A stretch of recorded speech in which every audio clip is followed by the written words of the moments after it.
What's up, beautiful people? This is your girl, Erica Nicole, and today I have my phenomenal friend, Alton Hall, on the line today. He is a guy who we go way back in college. In it was so long ago, but Alton is here just to share a little bit of his story and just his life and sharing how it is walking with Christ in this new year as a millennial. All right, so Alton, share with the crew and everyone who you are.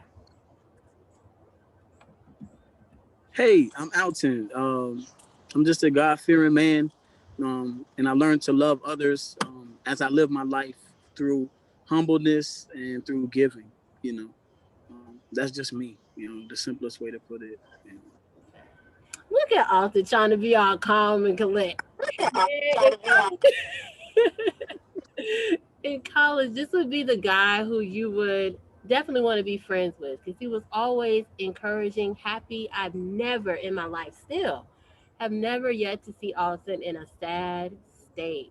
So share with people a little bit about your engagement, how you engage with people, and how that's just been a part of you since childhood. Well, I have six brothers, so I feel like the diversity of my life. That's kind of how I interact with everybody else or engage everybody else. Like there are six different people in the household for me to engage with as my siblings. So I found that early on in life, I have to engage everybody differently. Like my older brothers, I have four older brothers. I'm number 5 out of 7. And I find that like for each age, it's a different level of like respect or, like a way that you would come to them. So I learned that when it comes to people that are older than me, I have to come to them not bowing down, but to come with them kind of reverencing them, kind of making them feel good before I even get to them, to make for people to like do kind of the things I wanted. And like for my younger brothers, I kind of use I use my sense of seniority over them to kind of like I guess like demand respect or stuff like that. So that's kind of how I deal with everyone on a daily basis. Like I take everyone, at a blank state, but I treat everyone differently. But I still reel everyone in the same way, if that makes sense. Like I try to use humor. I'm very heavy on the humor when I meet you. And then it turns into seriousness when it comes into like having to deal with real issues and real problems. I find that's the easiest way to get people is to talk to them using humor, and then you turn that around and then you become serious, and out of nowhere you're having a serious conversation. So I use that with everyone. That's how yeah. Okay, that's awesome. And you really do. You really do. So, when was the last encounter that you've had with someone? Can you give us a sneak peek? Let's pretend like I am someone who you never met before and I'm walking down the street like pretty sad. So, we're going to go take one. Where first I'm nodding at you, what's happening, something like that. For the majority of time, I feel like people we tend to just try to go straight about our business. Like we keep our headphones in so we don't have to like talk to anyone or so we can just be by ourselves. I'm that person that's kind of like pushing you out of your zone. Now we have our masks on, so I'm using my mask like I'm eyes are big, I'm trying to gain your attention. I know that you see me looking at you, stuff like that. Maybe I may see something about their shoes or a shirt or something that stands out. Oh wow, I like that color wave, I like that pattern, whatever, that's just how I would get your attention. And then I would go about, speaking to you from there after that. Yeah. Yeah. Okay. Wow. So now you, that should be very interesting. People come around to the guy with the big eyes looking at them like, Mm-hmm. As people to this day, they'll say, that they always hear me before they see me. Like that's how they knew about me in college. They knew that they were gonna, well, my whole life, matter of fact, they knew they heard me before they saw me. They looking around like I know he around here somewhere because I hear him, but I just don't see him. And that's kind of how I live today still. You know, very most definitely. Yeah. Gotcha, gotcha. Okay, okay. That's really good. That's a really good concept that you carry for yourself. So, I want to talk a little bit about Hmm. I just want to talk about relationships. We're falling into Okay. this season of February. People are, probably connecting with their booze or their significant others, and people at this time start to feel alone. So, what do you usually do in this state? First, are you single? I am single. Yeah, I am. It's been about it's almost 4 years now that I've been single. Um, but it's a process being single, just like it's a process being in a relationship. And my relationships, I don't choose them lightly. Like I'm very serious and very selective about who I choose in my life because I know that, whatever partner that you choose, that person is going to go through this life with you. Either they'll lift you up or they'll bring you down, or they'll just keep you afloat. You want someone that's going to help you take over the world. You want someone that's going to make you feel like a conqueror. So I don't know. When it comes to relationships, I'm really, really hard. Like it's really hard for me to like just accept people or women. It's really hard. Some women, they'll say, "You are just so hard to please. You don't know what you want." I do know what I want. I'm sorry, I just don't want you. I'm sorry. To be my friend. You could, you know. It's a lesson in life. When you learn boundaries, you learn to put people where they're supposed to be in your life. Um, but for the single people right now, I think too many times, you know, um, what's the word? Mm-mm-mm. It's like competition, competitiveness, comparison. Comparison is the thief of joy. We need to remember that.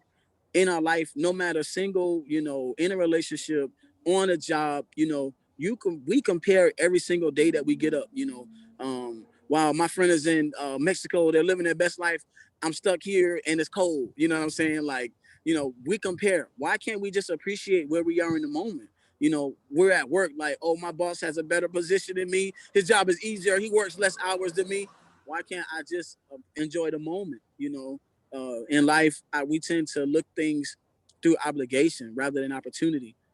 We should take the opportunity to enjoy life and just grasp and take where we at. It's a lesson in everything. In singleness, it's a lesson. Are you really learning those lessons being single? Are you choosing yourself in this moment? A lot of times I meet people, they say, yeah, a lot of relationships, they didn't work out, because I just, I didn't really have standards, or, I just kind of let whatever happen. Okay, well, next time, please don't let that happen again. Tell yourself you're not going to let that happen again. Don't be that person, that gets the signs but doesn't take them in, or that doesn't listen to your inner guidance. I call it the Holy Spirit. Some people say spirit, or, anything like that. But I feel like the Holy Spirit gives me discernment. You know, in my imperfectness, He is made perfect because He speaks through me. And He lets me know, no, this person probably don't have the best out here for you, Alton, or this woman, she likes you, but she don't know how to love you. Plus, we have to learn how to love ourselves in a season of being single. Too many times we can just keep people around us because we're single, but that person is just around you. They're not keeping you grounded. They're not lifting you up. They're not helping you become established. They're not helping you build a foundation. This person that's around you, the only thing they're doing is, they just down. And too many times when you get up, you learn that people only stay down because you were down. It's like they didn't have plans on you changing and growing, or you finding a new career path, or you moving to a new city. They didn't have plans for that. They had plans that y'all was gonna be doing the same old stuff every day for the rest of your life. And that's not life. You want people that's around you that's going to accept your growth for each opportunity and each time that you grow. I think that's really big for singles right now, to not compare, to take where you are and to take it at a glance and to accept where you are. A lot of times we don't accept or acknowledge the life that we're in right now.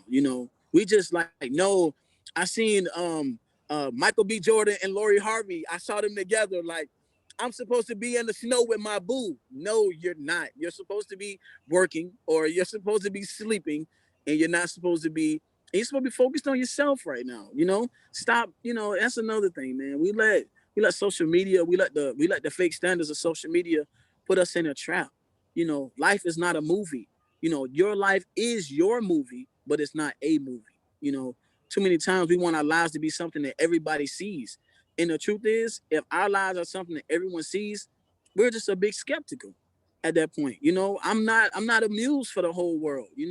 I don't want everyone in my business and giving me advice on the daily. Like I know celebrities, I know they envy us because we have the opportunity to go somewhere and to not be known. We have the opportunity to go somewhere and no one really thinks about, how we live our life. Oh, you eating chicken? That's bad for you. You need to be vegan. You know what I'm saying? Like Mhm. there's too many standards in this life, and I feel like singles right now, the best thing for you is to enjoy where you are and to love yourself. Too many times we can't stand to be by ourselves. That's why it's a problem in being single. you know it's beautiful to get that big teddy bear on Valentine's Day, but that's just one day out of the year. When you are, my neighbor, they turned up, but when you are, truly focused on making sure you are good as a person, you don't have to do that. you know you know you can be okay with being by yourself, and that's the biggest thing. Too many times we're not okay with being by ourselves. We don't really know our own love languages, so we kind of love people how we are tend to love, so that's kind of how it is. It's set for millennial women, but I also want guys to feel welcomed when they come on. And so at this time, we're talking about really standards and stereotypes.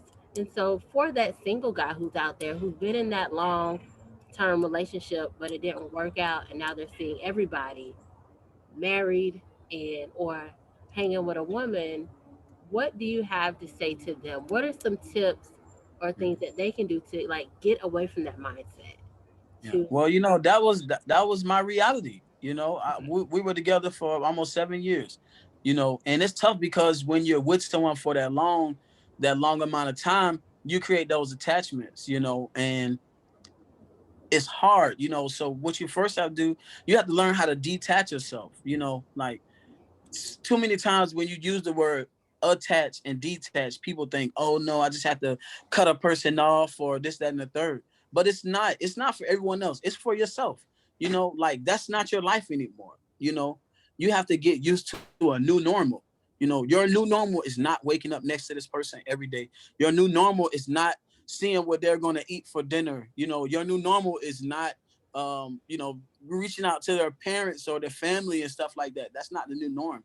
So when we have those new norms, we have to take them in. And a lot of times we don't know how to let those things go.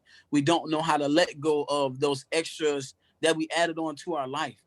That's not saying that you throw everything away, but that's saying that with with this new life that I'm living, it comes with a new lens. You can't see life that way. You have to put yourself first, and you have to not compare. It's so hard because once you're so used to something, we make up in our mind, this is what it's supposed to be, this is it, this is that. But we cannot compare, and we cannot like a lot of times it's like jealousy, and you're like, no, well, and you tend to blame others because you're single now too. And that's a big realization that a lot of us need to take, and we need to take our power over what happened in the relationship. For one, it didn't work out because it wasn't supposed to work out. We can force something, but us forcing it is not going to make it work. It's just going to make it worse. So brother, you cannot do that, and you have to stop being so focused on what other people got going on. Mrs. Jones got it going on, but that is somebody else's woman. That is somebody else's wife. We don't have a thing going on. You know what I'm saying? Like, so it's important to put yourself in your shoes and to take those, I call it like a constraint, or I call it like a idea, that how someone else lives their life is so important. We tend to look on what others have, and then you become jealous. You can't even appreciate the value of true beauty or of true love, because you keep relating it back to yourself. Oh man, this man got a family. They got two kids, and they kids get ready to go to first grade, and like just be happy for someone else. That's a big issue. It's like in this life that we live, we tend to be so focused on what other people have going on, and we become haters, subconscious, unknowing, trifling haters, when this is our time in the world to shine. We should be happy for any way that another person gets their moment, whatever their moment is. Because for some people, all they want is a family. That's all they ever really saw for themselves. Being a good parent, being a good partner, that's all they ever really saw for themselves. So we have to take those things into account as well. This is what that person worked for and they hope for. And to me, that's black excellence. I'm bad. I ain't going now. It's it's cool. That's why it's called real talk. I want you to open up those cans of worms, and so I'm gonna ask you a question. It may be like, oh, okay, and I'm just gonna do this, but can you share with me after the relationship with you and the girl that you were with, it did not work out. What did you do? Did you immediately detach yourself, or did you go into those moments of, where did I mess up at? What could I have done better? Mhm. What were your first steps after the experience? Mm, I, I'm a great communicator. I will say that. I think that when the breakup happens, from either side, someone is hurt. Even if you're the person that initiates, the separation, you're still hurting because you have to cut it, right? Because we are attached. So I may feel the same way if I'm on the other end and it's cut off from me. You know, um, we talk all the we not all the time, but we do talk. She's a good friend of mine now, And one thing is, it's like after it was over, we tend to go back to like how it started, like just meeting, communicating, just like truly genuinely having a friendship. I think that's hard. We live in a world where just because I'm sexually attracted to you, that means that I'm finna get it, but we kind of put ourselves in a place to where we separated all of that. And so once sex is out of the equation, you have a clear mind, and you really see who you're dealing with. And it lets you know if you really want to go further with this person, or do you want to go back, try to fix it, or do you just want to move on and go forward? You know, Over the years, it's kind of been tough on my end, because it's hard when you love someone. You know what I'm saying? Like, I don't take that word lightly. And people be like, you're a Taurus or whatever like that. You're stubborn. But the reason I'm stubborn is because I made this decision and I wanted to go forward with this decision no matter what happened in my life. You know what I'm saying? Like, no matter what happened in a relationship, no matter whatever, I'm here. I'm stuck. I made up my mind. So when change comes, it's like, man, I already had it planned out. You know what I'm saying? This, that, and then third, blah, blah, blah, blah, blah. So it's after the breakup, it's important to get by yourself, you know, to communicate to your partner, your ex-partner, but to learn how to move on your own. For us, it was quick. I just moved out, like, I moved to another spot. We didn't even communicate. We talked for a little bit, but after that first talk, we probably didn't talk again for like another 6 months or something like that. I find that it's very important to get by yourself, because that's a serious decision, right? Somebody I was with for, like I say, 7 years. So when you're with someone, you like, man, that's tough. That's hard. So you have to put yourself in a position to really grow mentally from that. And once we spoke again, it was like, it was crazy, because it was things going on in her life that I was really praying for her about. And it's like, when you love someone, like, it's crazy. Love is not conditional. Love is not just because it's beneficial. Love is not just because you make me feel some type of way. Love is sacrifice. Love is patience. Love is putting your head down and dealing with the shit that comes with the life that you live. That is love. And sometimes you'll be so young and you won't even realize what you're putting yourself in for another individual.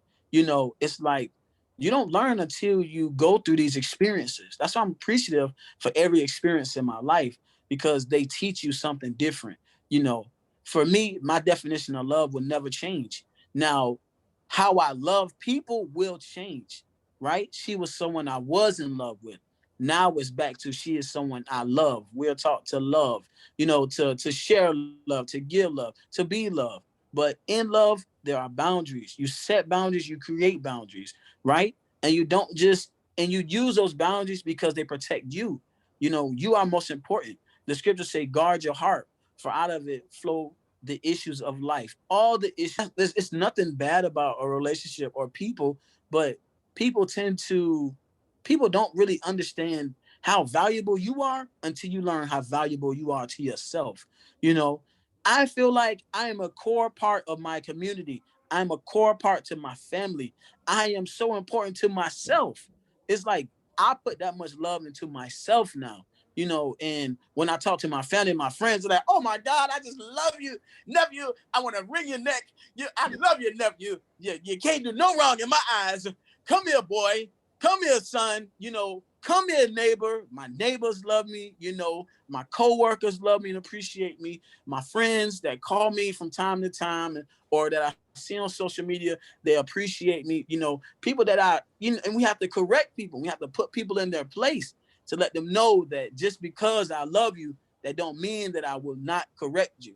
Discipline is given to everyone. It doesn't matter age.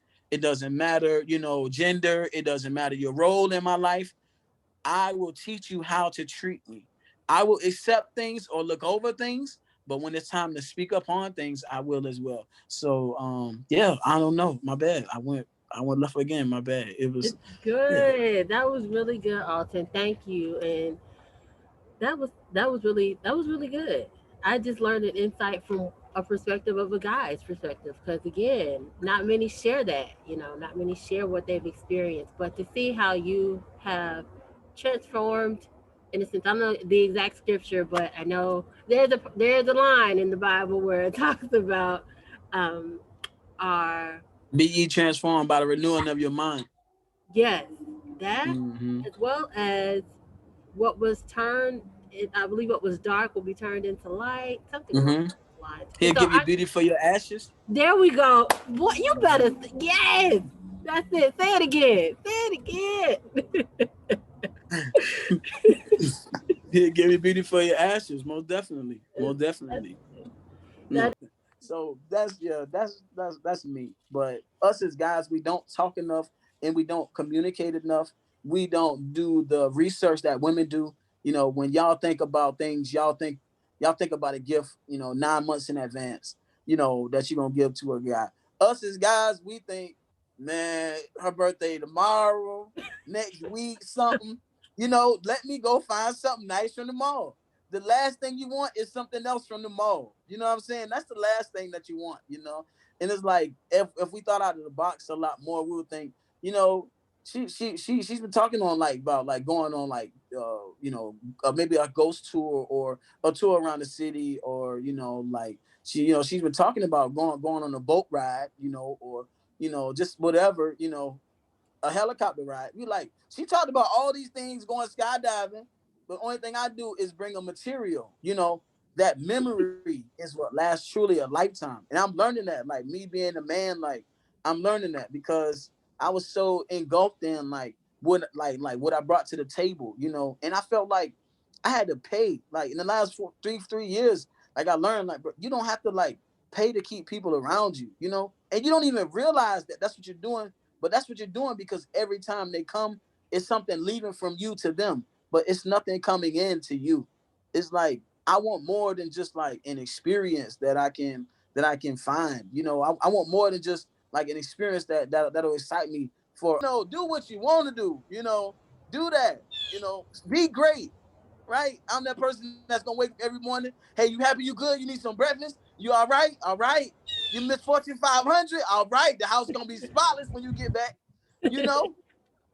Or I'm doing the yard today too. Like if the roles were reversed, like I feel like I would be a perfect helpmate, that would say, no, baby, go and get it. If you want to be the CEO of this company, and you want me just to be here when you get back and rub your feet and we can watch Netflix when you get back, I will wait on you to finish the show. Okay. I will wait on you, and you know, I don't adhere to like gender roles anymore.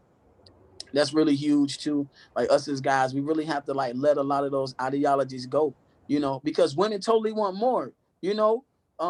Y'all don't just want to stay at home and cook and then have the babies or whatnot, Y'all want to have the babies and go and get it. Girl, don't even worry about it. They learn it virtually. I will teach them virtually from home, and I'll FaceTime you the regimen, because this is what we went over today for the third period. You know what I'm saying? It's like, so it's like, man, it's very important, to go with the flow as well. Everybody's not gonna, make black eyed peas like your grandma. You know what I'm saying? They're not. And us as men, we're not gonna fix the car as good as your dad sometimes. You know what I'm saying? But what we can do is what we can do, and you take what you have and you just be grateful for it. Like many times in relationships, I see so many people bash their partners because of what they lack or what they don't do, but they don't even show true gratitude or appreciation for the things that their partner does. You know, that's really tough. When you're in a relationship and your partner don't even know what you're grateful for about them, and y'all been together for a long time. Now that'll bite you. It's like I don't even know what she like. Y'all been together for 30 years. Mm. You don't know what she like. You don't know how she order her steak by now. You know what I'm saying? Like, come on. So yeah, I'm everywhere, but it goes together. My bad. My bad. You're okay, Alton. Thank you. That was good though. I believe everything you said was worth hearing for. Very good, very good. Okay, so I'm trying to see what will the last question be. All right. I guess moving forward into 2021, what are just some words of encouragement or advice that you would just give to everyone, like millennials specifically, but just in general? Like, how would you first? What do you believe like your word for this year is? Like the word that Mm, you're using, like to move forward. What is um, hmm. My word that I'm just using to move forward. Um, or maybe the word Self God is love is the giving best love. I always think Ari Lennox, when they came out with that, Dreamville came out with that project, and I believe it was like 2019. I don't even think it was 2020. It could have been early 2020. Um, but Dreamville, they dropped that Dreamville project, and it was like self love is the best love. And I always hear her saying that, like in my mind, And we live in a culture, we live in a world where loving yourself is a problem. It's like, why would I be with a partner that doesn't want me to love me? And why would I be with a partner that doesn't love themselves? We live in a world where, you know, too many times us as, especially like young millennials, we feel like this next person is going to come, they're going to complete me. No, I am doing the work to complete myself so that now when I gain a new entity, this is going to be crazy because our baby is going to be crazy. You know what I'm saying? Like, I can't imagine, I can't imagine having a child and my child not being funny. That would kill me. Take me now, Lord. Take me now. If I'm this way, I can only imagine like how my child is going to be.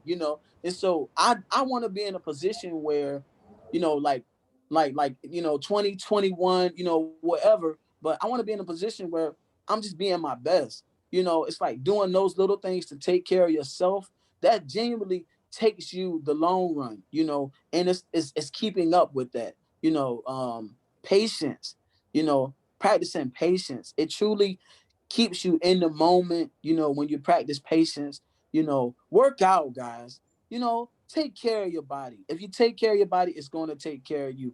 I ran 13.94 miles last week, you got girl. a good way to You run. feel me? Hey, this stomach going somewhere. You hear me? It's going to hell. Okay? This stomach going to hell. I promise you that.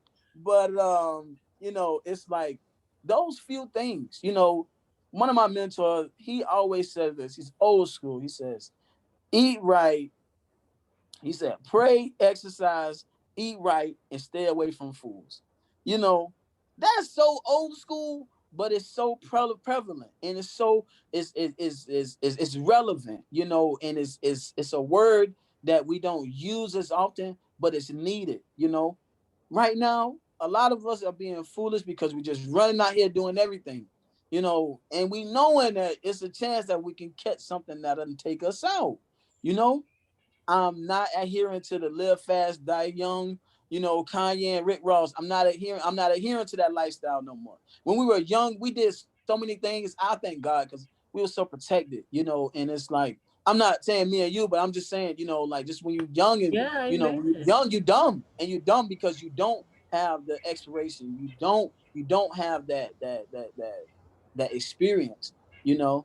And so now all we're doing is we're putting all of our experiences together in 2021, to go and get the best life that's ahead of us.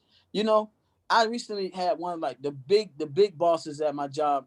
He came down and, like, he saw how I was working, and one of the managers was like, "Hey man, hey man, the big boss, he was looking at you, man. Don't get the big head, man. But I really think that he sees something." I said, "I know he sees.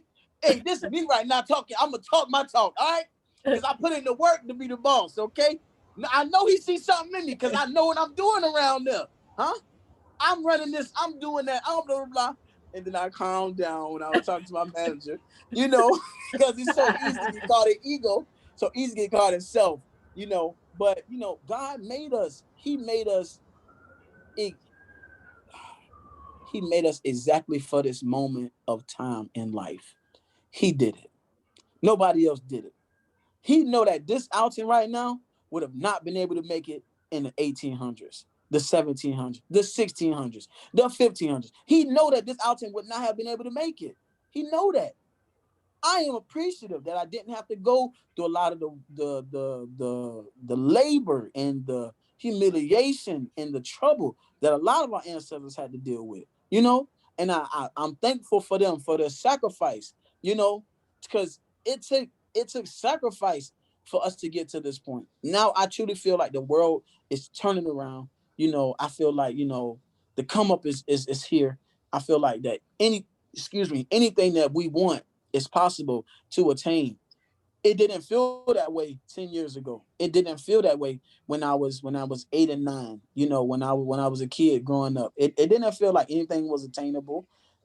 But now where I'm at, I see that anything is attainable. This life is built for you and me. I want y'all to hear me. This is built for you and me. The life that you want, the life that you perceive for yourself to have, that is possible. That is possible. That is inside of you. Why would God give you a vision or a dream that you cannot live out? Why would he do that for you? Why would he do that? Why would he just tempt you with something wonderful as a dream that can be achieved? I have a saying that says, um, um man, I have a dream. It's dreams becoming goals achieved. That's one of my sayings I tell with my friends.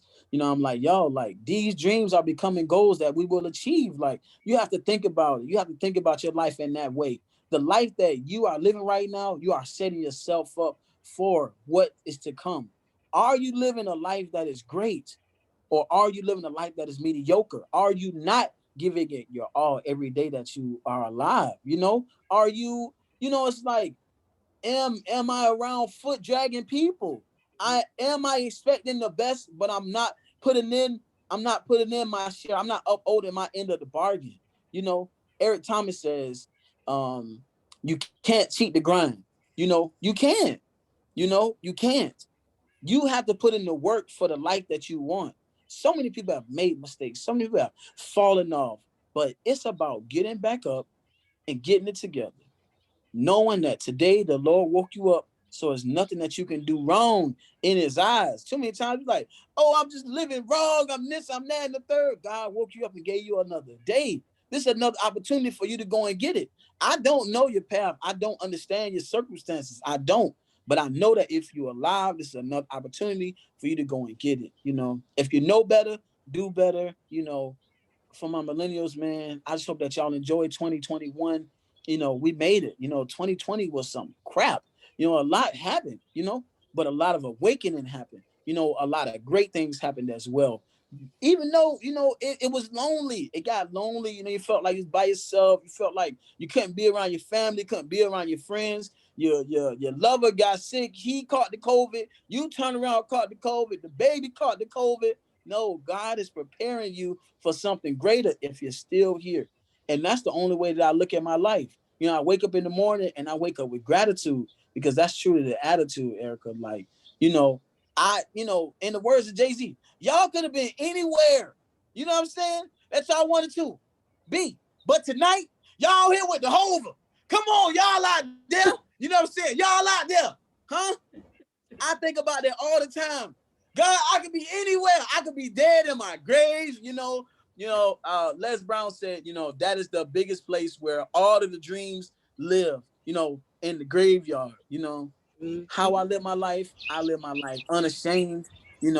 I'm proud of my friends who are overseas, athletes, celebrities, rappers, NFL people, NBA. You're playing ball overseas. You're making music. You're acting. You're doing whatever. You're working for Fortune 500 business. You're doing everything. They come back down to Savannah and they see little old me, and I just be so happy to take care of a check or a ticket. We go out to eat or whatever like that. Those things make my life. Like, I don't have to be in the same type of room as Pharrell or the Drew Breeses, or Anthony, what's the man name? Rogers, Andrew Rogers, Anthony Rogers. People are gonna kill me for that one. Whatever, you know what I'm saying? He played for Green Bay, that quarterback. Him, yeah. It's like, bro, the Missy Elliott's and all these other wonderful people, the Diddy's and I don't have to meet these people. I don't have to get to that level. Now I'm in a place in my life where I'm okay with going to the next level, but I really don't have to be there. I don't want to. I don't want to be so big that I can't go into the mall. I don't want to be so big that I'm worried about if my mama's safe at home, because I'm out here doing some and stuff. Celebrities, like, that's the life that they have to live. It's okay to not have to idolize other people. It's okay. We live in a world where idolatry is a real thing. We wake up every day. Dang, man, what's Kanye doing? Did he really? Jeffree Star, really? Boy, if y'all don't leave these with y'all, what's wrong with y'all? Put y'all phone down. Enjoy the present, enjoy the moment. And it's just beautiful. Like I said, gratitude is the attitude. Out of that attitude of gratitude, anything can come your way. Like, that's truly how I live. That's how I believe. You know, um, I feel like, and you speak over your life. Now, many times I told my friends, man, you know, y'all, I'm trying to tell y'all, this week I'm gonna meet somebody famous, and it turned around and it happened. And I'm just like, I know I said that. This week I'm gonna get a check in the mail. I was playing, but you gotta watch what you're saying. It was only like $74, but I was like, I knew I was gonna get a check in the mail. I said it. I said it. That's dinner. I said it. You know what I'm saying? Like, I'm big on eating, but like I said, in 2021, this stomach going to hell, y'all. I've been running and I'm gonna keep on running, but I don't mean to belinger, and to keep going on, because I don't know if you saw that video, but us African Americans, we do like 5 to 10 different goodbyes. You know what I'm saying? Yeah, you talking about Caretha and them? Yeah, they doing all right. I just seen them over there. Yeah, they mama them. Yeah, I'm praying for her too. We do that. I do that. And I do that with my friends. Like, they like, it's important to have people out here that love you. But it's important out here to love other people. My mama used to say when I was growing up, she said, Alton, she said, you can't have a friend if you're not friendly. She said, the Bible says, what she said? Oh, she about to kill me now, because it was been a long time ago. I used to always tell her about this. Mama said, the scriptures say, if thou want friends, thou shalt first be friendly. First show himself friendly. That's the scripture. It's a proverb. And I just remember, coming up, growing up, like, mama, you said, if I'm gonna have friends, I gotta be friendly. Oh, I was so friendly. Oh my God, I am still so friendly. People be like, man, you ain't never met a stranger in your life. No, I have not. I have not. I took that and I ran with it. It has gotten me in more trouble. Um, it has, because I tend to make everybody my friend. But now when you learn boundaries, you learn. Mhm. Alton, friendship is dual. Mhm. We're both are being friendly to each other, and in my heyday, I can never tell whether that love was being reciprocated. That was a big thing for me. It's like, I'm so sorry. I'm going everywhere. You know what I'm saying? But that love, that you share with people, it needs to be reciprocated. You know, if you can't tell whether that love is reciprocated, you might need to pull back some. Okay, if they don't if they don't, oh my, if they don't appreciate or understand, the way that you come in and the way that you sharing, then they need to understand that, it's very important that that love is reciprocated. It needs to be. Sometimes it won't always be reciprocated in the way that you would like it or that you want it, but love needs to be reciprocated. We tend to love others as we want love. We need to remember that. That's why I'm so good to other people, because I want other people to be so good to me. It's like, man, you don't understand how good I am to you. You don't understand how good I am to you. No, I want you to know that, and that's why you're good to others, so that they can be good to you. But I know this is it, and thank you for having Austin, that was phenomenal. I feel like I just received a sermon as well as a coaching session in regards to like love languages and relationships. Because I believe like we all need that, but you just spoke to me in situations I've been experiencing. So thank you for that. Austin, what is a way that we can contact you? I know you now gotta wear a mask, so you gotta look at people crazy, but if anybody has any questions or concerns, I definitely would you be open for them to reach out to you and send you questions, or most definitely. how can we read My out to you? email is pi.altonhall35@gmail.com. Y'all can find me on Facebook or Twitter. My Twitter name is actually Alton Hall. Facebook is Alton Darby Hall. I'm on Instagram at Hallson, HALLSON. I'm everywhere and I'm nowhere at the same time. It's beautiful. Erica, thank you so much for having me.